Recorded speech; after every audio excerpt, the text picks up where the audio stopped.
When you think about your family tree, you probably think about your parents, your grandparents, maybe a few generations back. But what if we went way, way back? Today, we're going on a journey deep into our evolutionary past to solve a fascinating scientific detective story, a mystery that's been hiding in the very proteins that keep us all alive. So first things first, let's meet the main character in our story, a family of proteins called serpins. Now, the best way to think about them is like they're the body's tiny, tireless security guards. Seriously, they're in charge of controlling all sorts of critical stuff, from making sure your blood clots right to keeping inflammation in check. Without them, things inside us would get chaotic fast. So yeah, figuring out their story, it's a pretty big deal. All right, so for our investigation, we've got two main subjects. First, those serpin proteins we just talked about, and second, these really interesting little sea creatures called Urochordates. So why them? Well, it turns out they're our closest living relatives that don't have a backbone. This makes them the perfect place to hunt for the ancient origins of our own biology. And that leads us right to the heart of the mystery. Are the serpins inside them built from the exact same ancient blueprint as the ones inside of us?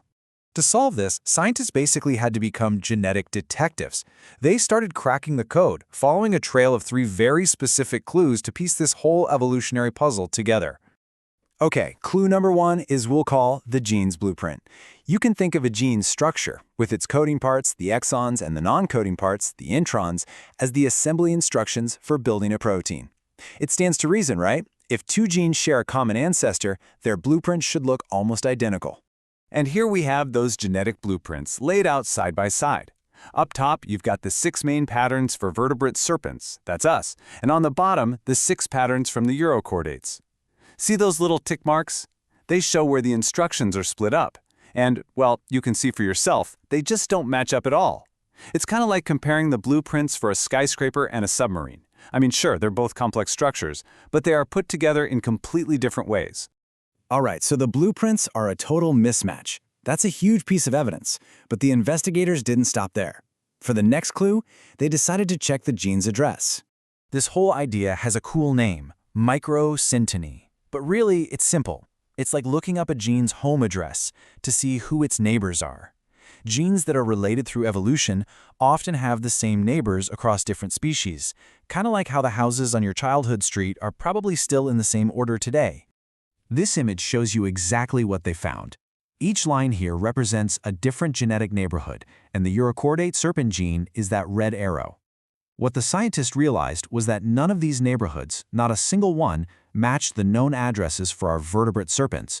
So not only are the blueprints totally different, but these genes are living in completely different parts of the genetic city. Okay, let's recap. The blueprints are different. The neighborhoods are different. For the final, definitive clue, it was time to pull back and trace the entire family line.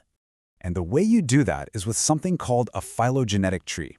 It's basically a family tree, but for genes. By comparing the genetic sequences themselves, you can map out which genes are most closely related to each other, just like a family tree can show you who your first cousins are versus your third cousins twice removed. And here it is, the genetic family tree. Just look at this. See how all the Urochordate serpins, the ones in the colored boxes, are all clustered together on their own branches? The human serpin is way down at the bottom, just there for comparison. This pretty much confirms it. The Urochordate serpins are a tight-knit family, way more closely related to each other than they are to any of ours. They're a completely separate branch of the family. So we've looked at the blueprints, we've checked the neighborhoods, and we've traced the family tree. All the evidence is in, and it all points to one single and honestly really surprising verdict. After all that analysis, the number of direct one-to-one evolutionary matches, what scientists call orthologs, that they found between our serpins and the Urochordate serpins was 0. A big, round 0. Not a single one. So what in the world does that 0 actually mean? Well, it means that even though both we and our Urochordate cousins have 6 groups of these vital serpin proteins, they are 2 completely different sets. We didn't inherit ours from a common ancestor. Instead, it seems that after our evolutionary paths split millions and millions of years ago, each of our lineages went on to independently evolve its own unique toolkit of serpins from scratch. I mean, the researchers themselves put it about as clearly as you can. These 2 Urochordates do not contain a single copy of a genuine ortholog of the vertebrate serpins. The evidence is just overwhelming. It's an open and shut case. Now, this is more than just a really cool piece of genetic trivia. A discovery like this actually changes how we think about the evolution of complex life itself. It's a pretty big deal. So what's the big takeaway here? Well, first, it's a powerful reminder that evolution isn't some straight ladder climbing up towards us. It's a massive, sprawling, branching tree with incredible innovations happening on every single branch. Second, it's just a stunning example of two different lineages independently coming up with their own unique solutions to the exact same biological challenges. And finally, it shows us that even our closest relatives can hold these deep, profound secrets that totally challenge what we thought we knew about where we come from. And that really just leaves us with one last mind-bending question to think about.